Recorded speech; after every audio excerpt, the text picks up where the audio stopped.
I love doing my coaching, and parents come up to you after sessions and compliment you and say, oh, my kid's got a lot better at this. It's quite rewarding. Most challenging is probably injury.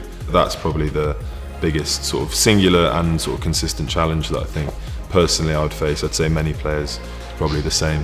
My mum getting diagnosed with a brain tumour, my dad getting sent away because of his immigration stuff. It's taught us that there's bigger things than rugby.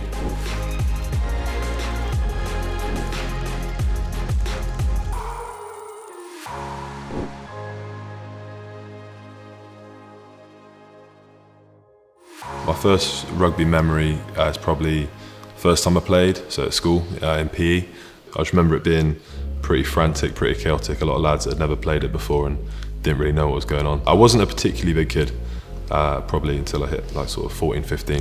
I was pretty scrawny.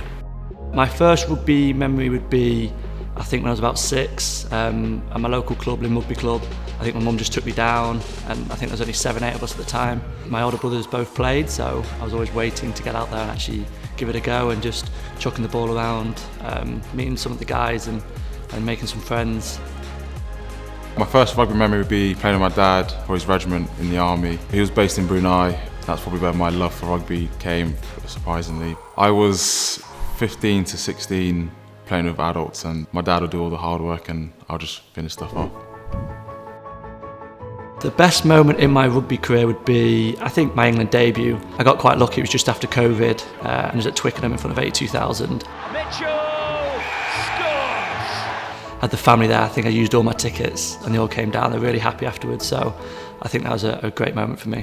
Yeah, I'd say the best moment of my career was probably 2019 in Japan. The sort of sense of the occasion and the size of what we'd done and accomplished and had the opportunity to do was pretty incredible. Going to Japan in 2019, playing my first game there, just the experience of the whole occasion. My mum came out. She's like my biggest support, and she says I'm her favourite child, but all my other brothers and sisters don't like that. I'd just say enjoy it. I think for me growing up, I enjoyed it, so I love playing it, and you obviously work hard at things you enjoy. Enjoying like the environment you're in and enjoying the people you play with and what you're doing at the time. I think that's key for sort of longevity and success ultimately. Don't put too much pressure on yourself. Just keep working on your super strengths. A lot of people say work on your weakness, but I think your strengths make you the player you are today. Yeah, I'd say most challenging is probably injury, but I'd say that's probably the biggest sort of singular and sort of consistent challenge that I think personally I would face. I'd say many players, it's probably the same.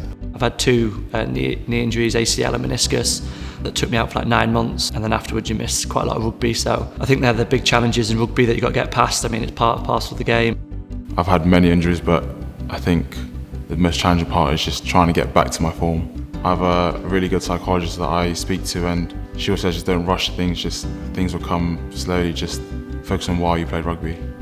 I've got 2 different notebooks. One's like a mind journal, and then one's just for rugby stuff. I got taught that writing things down just helps a lot, just helps you get stuff out, and I definitely feel like it works. My mum getting diagnosed with a brain tumour, my dad getting sent away because of his immigration stuff. It's taught us that there's bigger things than rugby. We said it is what it is, and we're a big believer on everything happens for a reason. With moving clubs comes moving essentially your home and having to sort of put roots down somewhere else, which I've done a couple of times now. I think when I was 18, I moved from Manchester to Northampton, and yeah, I had to obviously leave all my mates behind and my family and obviously go to a new place, so that was a bit of a challenge to start off with.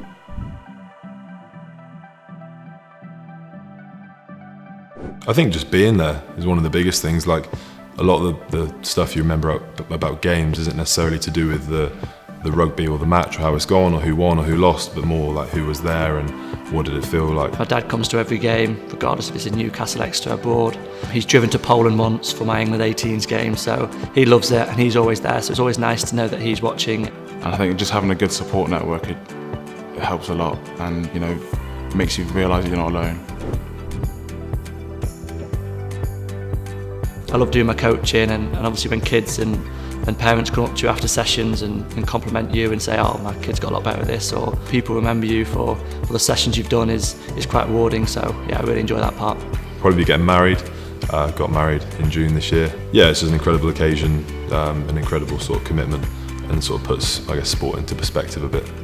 My sister having my first niece, I get told off a lot because I spoil her a bit. I buy a lot of bath kit for her, but my brother gets a lot of Leicester stuff, so it's just a bit of fighting who's the best uncle.